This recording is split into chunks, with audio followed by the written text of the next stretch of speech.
Y bien, en la entrevista que tuvimos hace un par de días acá con el presidente de la Comisión del Congreso de Educación, el señor Daniel Mora, él tuvo en varias ocasiones respuestas en el sentido de que algunos artículos de su proyecto de ley que suponían, a nuestro juicio, injerencia en la autonomía universitaria, él decía como respuesta que eso ya estaba en las leyes actuales, tanto en la ley universitaria como en el decreto legislativo 882, que es el que rige a las universidades privadas societarias. Y entonces, como diciendo, no estoy introduciendo ninguna novedad. Entonces, claro, la pregunta era, bueno, si las cosas están tan mal, entonces ¿por qué repite usted las leyes que se supone que están tan mal? Pero en fin, ese es otro tema.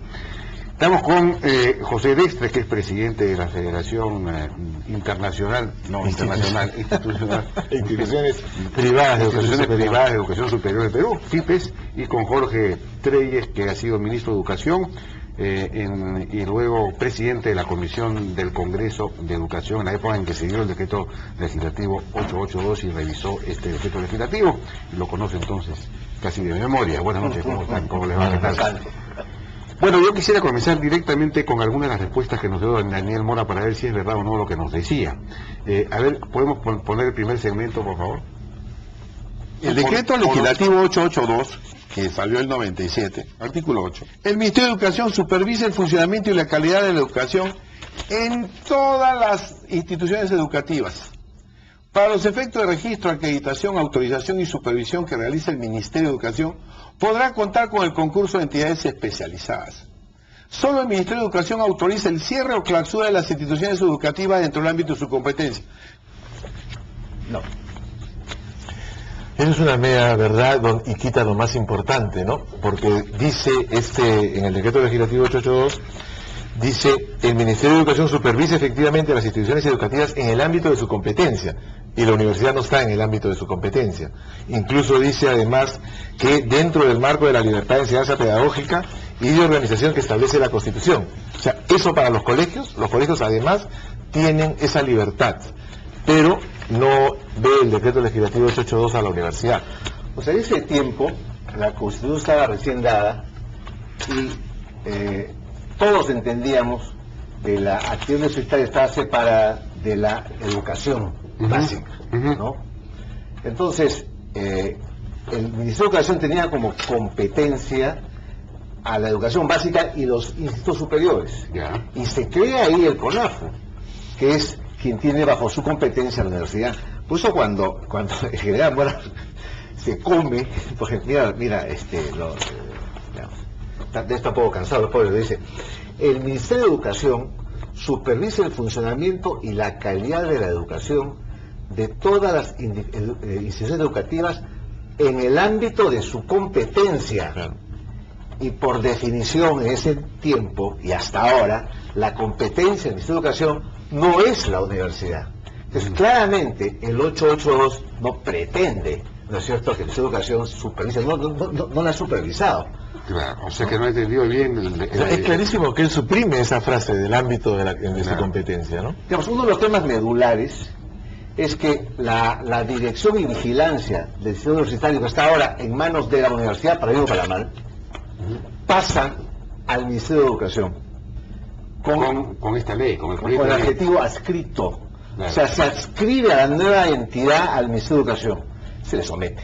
Claro. Y se dice además que el reglamento de esta entidad será aprobada por decreto supremo, que imagino va a llevar la firma del ministro y del presidente de la República. Digamos, esa es una novedad sustantiva. Hasta ahora, el régimen universitario, creo que desde que existe la República, nunca se ha sometido al Ministerio de Educación. Muy bueno. Sí, pues. Bueno, ese es un tema, entonces no sé si hay algo más que agregar en este asunto, porque él decía que eso ya efectivamente, que todo esto dependa del Ministerio de Educación o de la superintendencia, ya estaba pues en la ley, incluso en el sector privado. Tenemos la siguiente fragmento. La versión de excedentes de las universidades privadas se meten... Eso dice la ley actual. Perdón, no, han hecho tan corto que no he entendido nada. A ver, vamos a ver. Creo que se está refiriendo a la supervisión de la reinversión de excedentes. Así es, la reinversión de excedentes de las universidades privadas. Es un proyecto, digamos, se mete, la superintendencia se mete a revisar los excedentes de las universidades privadas. Y eso... Y dice que eso está en la ley actual. Claro, eso no está en la ley actual. El decreto legislativo igual, el decreto legislativo 882, lo que señala es que la SUNAT es la que va a fiscalizar. El artículo 13, si no recuerdo mal, del decreto legislativo 882, señala que es la SUNAT la que fiscaliza. Entonces, no lo hace la superintendencia. No, acá la superintendencia está teniendo realmente una serie de violaciones a la Constitución. Porque, por ejemplo, ella, creo que se ha señalado también ya antes, resuelve conflictos en una institución privada, cuando los conflictos tienen que ir hacia el Poder Judicial. Ella recibe... Ahora, eso sí me parece que está en la ley universitaria. La ANR tiene esa facultad. La ANR tiene la facultad de resolver conflictos de gobierno en las universidades públicas. Pero acá se está generalizando cualquier tipo de conflicto a las públicas y a las privadas. Pero yo he notado un tema, a mi juicio, importante. Y es que esta ley del general Mora, con la mejor intención, modifica el régimen tributario. Si tú lees, la ley está llena de artículos referentes a la reinversión, artículos referentes al destino del canon minero, y sin embargo esta ley no ha pasado ni por la Comisión de Economía como lo manda la Constitución, ni tiene un informe del Ministerio de Economía. Entonces, eso sí es, me parece increíble. Porque le compete al Ministerio de Economía opinar si es que el canon va a modificarse o no. Una cosa, en el inciso K de la ley universitaria dice que la ANR conocer y resolver de oficio y en última instancia los conflictos que se provocan en las sociedades públicas y privadas del país relativos a la legitimidad o reconocimiento de sus autoridades de gobierno, como son la Asamblea Universitaria, Consejo Universitario, Rector, Vicerrectores y Comisiones Organizadas. Tengo que ser justo. El decreto legislativo 882 dice que deroga todo lo que se le opone. Derógase todo lo que la ley 23733, la ley universitaria, se opone al decreto legislativo 882. Por lo tanto, la normatividad es la del decreto legislativo 882. Bueno, correcto. Perfecto, me retracto. Y en el artículo 86, en el artículo 86 de la ley universitaria, señala que las universidades públicas están sujetas al Sistema Nacional de Control, ¿no? Entonces, los conflictos de tipo, en lo que se hablaba antes, la fiscalización de los excedentes, los conflictos que hayan de tipo de delitos en una universidad pública, es la Contraloría la que debe intervenir. ¿No? Acá se creó esta superintendencia que quiere hacer de todo en la pública y la privada. Bueno, a ver si tenemos la siguiente intervención. Luego de esta ley se forma una comisión organizadora, para el artículo 22, para las nuevas universidades. Dice, en el caso de sociedades privadas, los miembros de la referida comisión organizadora son elegidos por la Superintendencia Nacional de Educación Universitaria, dentro de una lista de 7 nombres propuestos por sus fundadores. O sea que la superintendencia elige a quién va a organizar. Es que no se conoce en la universidad, eso se viene haciendo de hace 20 años. Pero eso es nuevamente falso. Eso es totalmente falso. En los 2 reglamentos de CONAFU, que también se dice, ¿no? A veces es un crecimiento desordenado. O sea, yo voy a dejar acá las tablas de evaluación de CONAFU, todo el reglamento que tiene CONAFU para aprobar una universidad, y ahí se señala, dentro del proyecto, que los organizadores de una nueva universidad definen a la comisión organizadora, desde siempre. Deciden quién es el presidente de la comisión organizadora, los 2 vicepresidentes, administrativo y académico, y cuando la universidad, luego de aprobar 5 evaluaciones supervisadas por CONAFU, donde la aprobación de esas evaluaciones significa haber cumplido el plan de desarrollo institucional que la universidad presentó, que a veces los colegios dicen no hay control, hay todo un control. En la medida que se cumple, recién se institucionaliza, le dan la autonomía, y a partir de ahí se eligen los rectores. Esto nunca ha estado. Permíteme una reflexión de sentido común. Ha habido una masiva inversión en educación en el Perú desde la acción del 882 y de la Constitución. Cada proyecto son pues decenas de millones de dólares o centenas de millones de dólares. ¿Tú crees que alguien va a dejar que la realización de su proyecto no dependa de quien él nombró? O sea, cabe un proyecto de inversión, donde quien decide quién lleva a cabo la inversión es un tercero, o sea, eso es ridículo. Sí, pues. Desgraciadamente, esta es una ley frondosa donde cada capítulo es peligroso. Una ley universitaria tendría que hacerse en una comisión técnica. No. El general Mora puede ser un excelente oficial, pero el general Mora no tiene ninguna experiencia universitaria. Y lo propio de la universidad es la discusión y el consenso. No.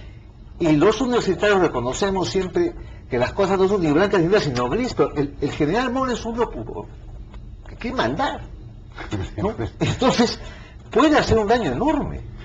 Efectivamente. Bueno, tenemos que ir a una pausa y regresamos con una última intervención del general Mora. De dólares comprometidos. Y bien, hay una, entre los tantos, ¿no? Pero hay uno más que tiene que ver con las atribuciones de esta superintendencia famosa que crea la ley de Daniel Mora. En el punto 14.13 dice, esa superintendencia tiene la capacidad de autorizar o denegar el funcionamiento de universidades, facultades, escuelas y programas. Bueno, esto fue lo que se dijo en la entrevista. ¿Cree usted que se va a aumentar, digamos, uno de los artículos, el artículo 14, donde están las atribuciones de esta superintendencia? El 14.3 dice autorizar o denegar el funcionamiento de universidades, facultades, escuelas y programas. Por supuesto, pues eso se lo hace actualmente el CONAFU. Actualmente ocurre eso con la ANR y con el CONAFU. Bueno, No, al contrario, ¿no? La ley universitaria, en principio la Constitución expresamente señala que la autonomía es de cada universidad para crear justamente poder desarrollar sus programas académicos. Y CONAFU, en su reglamento, cuando se crea una universidad, solo le permite ahora 3 carreras, que las definen los promotores de esa universidad. Esas 3 carreras son las que son supervisadas por CONAFU en esas evaluaciones que comentaba antes.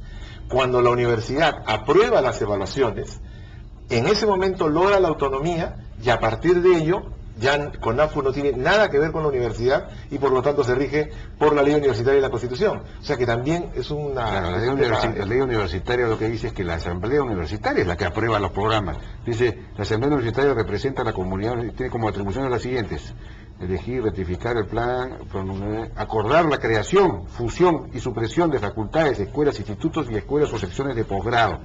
Es una, y no dice, y someter esto al CONAFU o es la autonomía a la universidad. Entonces está mintiendo, digamos, alevemente. CONAFU solamente supervisa los primeros pero años. sí autoriza las universidades, digamos, la creación de una universidad. La creación de una universidad. Claro. Entonces eso no se está diciendo la verdad, ¿no? La CONAFU autoriza, y una vez que es autorizado hay autonomía y ahí uno crea su...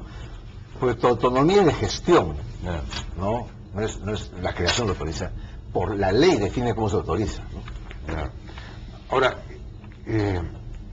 Ahora, por otro lado, debería haber una diferencia mucho más clara entre lo que es universidad pública y universidades privadas, ¿no? Porque en la universidad pública yo sí entiendo que el Estado debería tener una responsabilidad, porque el Estado es el propietario, en buena cuenta. Claro, eso supone introducir algunos conceptos que sí tendrían resistencia en el país, ¿no? Porque hay países en donde efectivamente, pues, es el poder ejecutivo, simplemente el que... En Estados Unidos, por ejemplo, una universidad pública, el Board of Trustees, el director, el consejo directivo, digamos, es puesto por el Estado federal. Simplemente el Estado federal lo pone y se hacen además concursos para contratar al rector y se busca un rector que sea capaz de conseguir donaciones, un gestor. Mi objeción a esta ley es de principio. No puede ser que la materia universitaria, pública y privada, que es muy complicada, pero que es determinante para un país, sea manejada con un general con la mejor intención, pero sin menor conocimiento, en una comisión donde los que han aprobado esto son accesitarios. El accesitario es el sujeto que no está en la comisión. Claro, sí, pues. ¿No? Entonces, eso es lo que es inadmisible en mi modesto opinión. Un y el general debería, digamos, darse los méritos de haber levantado el problema, pero llevarlo esto a gente seria. No sé. Un debate, pues, de 2 años. Hay una inteligencia peruana que... Todas las leyes importantes se dan así, con comisiones que las hacen. Claro. Porque el Congreso ya no tiene los cuerpos técnicos. Sí, entonces, esto, a mi juicio, es un atropello muy grave al sector educativo. ¿Qué necesidad tenemos de bruscamente, públicos, pero todos tengamos una especie de coraza, que son ¿cuántos artículos son? Son 134 artículos, y si nosotros nos podemos analizar, ¿cuál de ellos mejora la calidad de la educación pública? No, te obligan a acreditar en 7 años. Pero la acreditación de por sí es una revisión de los procesos que esa universidad debe llevar adelante. Pero la calidad depende fundamentalmente de quiénes van a ejecutar esos procesos, ¿no es cierto? O sea, esta puede ser una institución, cualquier empresa está acreditada, tiene un ISO de calidad, pero la gerencia debe tener calidad. ¿Cómo hace esta ley para estimular esa gerencia de calidad? En una universidad pública se requieren recursos, se requiere un mejor modelo de gobierno, que no lo cambia. No lo cambia, seguimos con el asambleísmo. Y ahí en la universidad privada, discúlpame, en la universidad privada, la calidad, igual la acreditación es una herramienta, pero la competencia y los indicadores, sobre todo de calidad, es lo más importante, porque ahí el usuario elige los niveles de empleabilidad, los niveles de eficiencia de los profesores en el aula. Nada de eso se contempla. Sí, pues, bueno. Hay otro tema. La acreditadora debe tener trayectoria. Pretender crear una acreditadora nacional, estatal. Sí, pues eso, además se pega la coima, ¿no? Yo te soborno al acreditador, eso es una cosa. Hacerla obligatoria, eso es ridículo. Yo he tenido oportunidad de analizar la matriz que está haciendo otra operadora de esta entidad estatal, y si tú revisas el cuestionario al que deberían someterse los colegios públicos y privados, está muy mal hecho. Y de repente me di cuenta que en la parte introductoria de esta matriz se cita como la acreditadora de los colegios. Claro, IPEVA. La IPEVA cita como fundamento teórico de su matriz las conclusiones de la Comisión de la Verdad. Bueno, la Comisión de la Verdad puede tener mucho mérito, pero ¿qué tienen que ver las conclusiones de la Comisión de la Verdad con la calidad de la educación? Eso cualquiera lo puede verificar poniendo Google IPEVA, matriz. Entonces, es muy poco serio. Sí, pues. ¿No es cierto? Que todas las instituciones del país se sometan a una entidad que no existe. Y que para que es ridículo. Se está retrocediendo a una visión autoritaria, militarista o autoritaria de izquierda en relación a cómo se gestiona la educación. Entonces, hablar de mercado se convierte en un pecado, hablar de competencias se convierte en un pecado. Va a inhibir toda la buena inversión en universidades, porque hay inversión deleznable, pero hay inversión muy buena. Hay muy buenas universidades privadas ahora. También las hay malas también. Bueno, yo les agradezco, ya no tenemos más tiempo, nos hemos sobrepasado. Este es un tema inagotable, pero ojalá que Dios ilumine al general Mora. Sí, pues, no, y al Congreso, y esto efectivamente se conforme, como tú dices, una comisión técnica de especialistas que trabaje un par de años y produzca pues una cosa que realmente sea inteligente, ¿no? A largo plazo. Muchísimas gracias por su participación. Vamos a una pausa. Nueva banca de negocios del BBVA Continental.